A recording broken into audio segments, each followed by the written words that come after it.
This is an icky movie.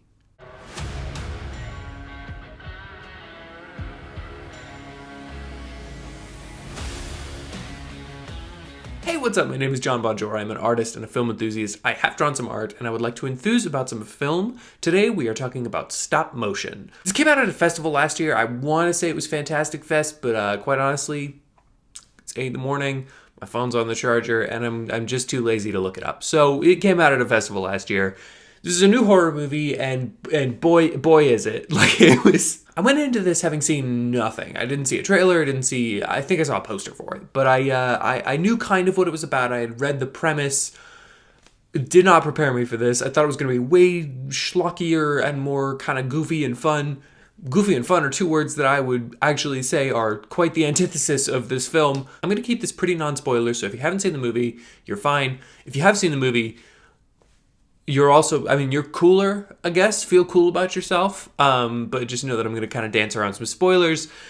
And I think that's just about all we have before we get into it. So this movie is incredible. It is terrifying. I have not felt this uncomfortable watching a movie in a really long time.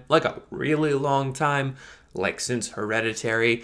I fully understand that not everybody is going to connect with this movie in the way that I did, but being about somebody who's creative, getting kind of obsessed with creative projects to the point where it becomes like a little too obsessed, I really connect with that. And I don't know if that's a good thing or a bad thing, but now seems like a really good time to go to our sponsors. Our sponsor today is me.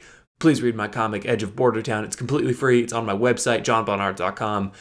It's good, and I didn't get sort of possessed by it. So that's what you look for, I think, in a creative project. So anyway, there's so much good that I kind of want to talk about the bad before I talk about the good, because I just want to gush about this movie more than anything else.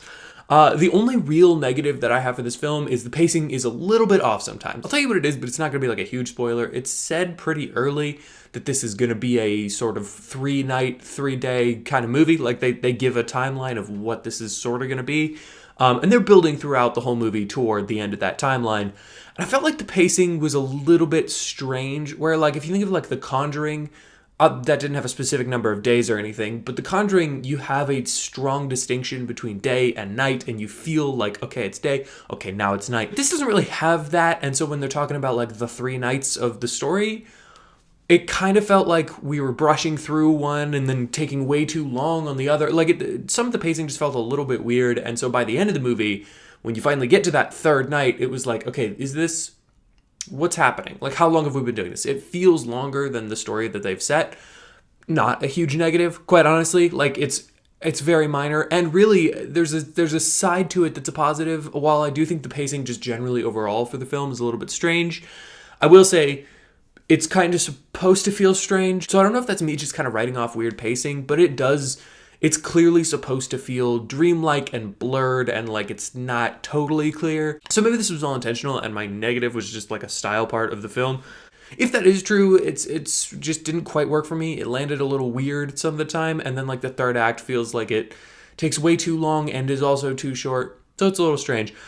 But that's literally the only negative I have to say for this. It's all positives. The rest of it's all positives. I think the main clear, just obvious positive for this movie is the stop motion animation involved.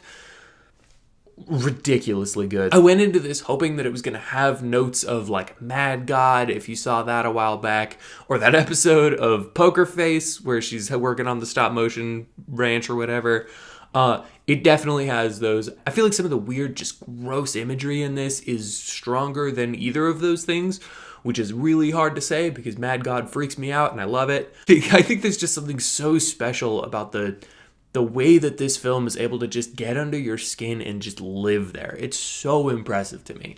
I love that this isn't just like a jump scare fest. This isn't an Insidious movie. This is a thing that like, it sits with you. Like I'm still thinking about this movie. I saw it last night. And if I'm thinking about a movie the next day, it's a good sign. In fact, I wasn't even sure when the movie ended that I wanted to record a video because it was just that upsetting that I was like, I don't, do I want to think about this for longer? And then the more I think about it, the longer it kind of sits with me, the more I realize just just how impressive this movie really is, just what a feat this is. There's times where they switch back and forth between stop motion and live action, times where they blend the two, and times where you're not 100% sure which one it is. I cannot express to you how visually and just creatively impressive this film is. It's one of the most striking things to come out of horror in quite a while. It's a new story, a new concept, and yet it feels like it's treading sort of familiar ground, which adds to the eeriness, adds to the creepiness, and adds to the dread of what you know is eventually coming throughout the film. That is one of the best things about this movie, is that I thought the whole time, okay, I think I know where we're going, and in a sense, I was right, but I was just right enough, and I think that this was intentional on the film's part. I was just right enough about what the general story was, where we were kind of going, that when it deviated from that, it was radically upsetting. Where if this had all been completely surprising, it would have just been another thing on the list of things. When I feel a little bit more comfortable in that, like, okay, I know where we're going, I know how this generally works, and then just hard left turn, it's way scarier. And I think that's really impressive. That's a thing that isn't utilized very often in film.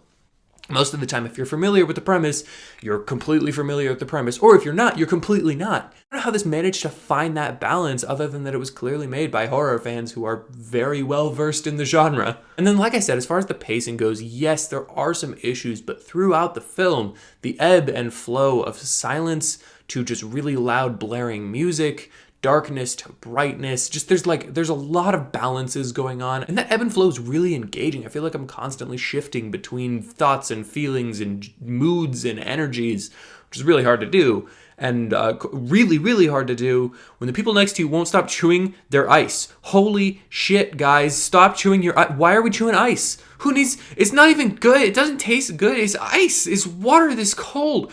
I cannot express to you the rage that dwells inside my bones when it's a quiet, engaging part of the film, and you're up there just chowing down on ice. I understand if it's popcorn. Popcorn is a salty, delicious snack for the masses. You know what's not salty? Ice. You know what's not delicious? Ice. It's water. Drink water. Don't, any way. Stop motion is wildly impressive. If you have a chance to see it in a theater and you are a horror fan, a strong horror fan, I want to be so clear about that. If you're out here like, I like Beetlejuice, I like The Ring, I liked Night Swim. If you're the one person in the world who liked Night Swim, I'm not going to gatekeep and say that you can't see it. I'm just going to say, be ready for it, because this was a legitimately upsetting film for me. Maybe I'm the only one. Maybe this isn't hitting everybody else as strong as it does me. I could see that. Honestly, that's a very good possibility.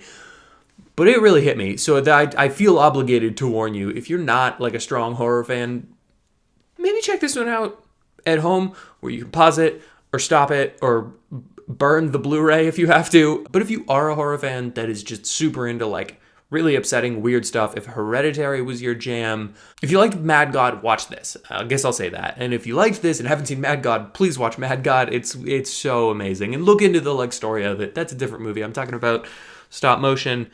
Really solid film, just so impressive. I highly recommend seeing it in a theater without people who chew ice as soon as you possibly can. Thank you for watching this video and checking out my channel. If you'd like to hear more of my thoughts on movies, comics, TV shows, lawn chairs, hit the like button, hit the subscribe button, and comment down below what you'd like me to review next. Or do none of those things, because I am not your dad. I went into this having seen, red leather, yellow leather, holy shit.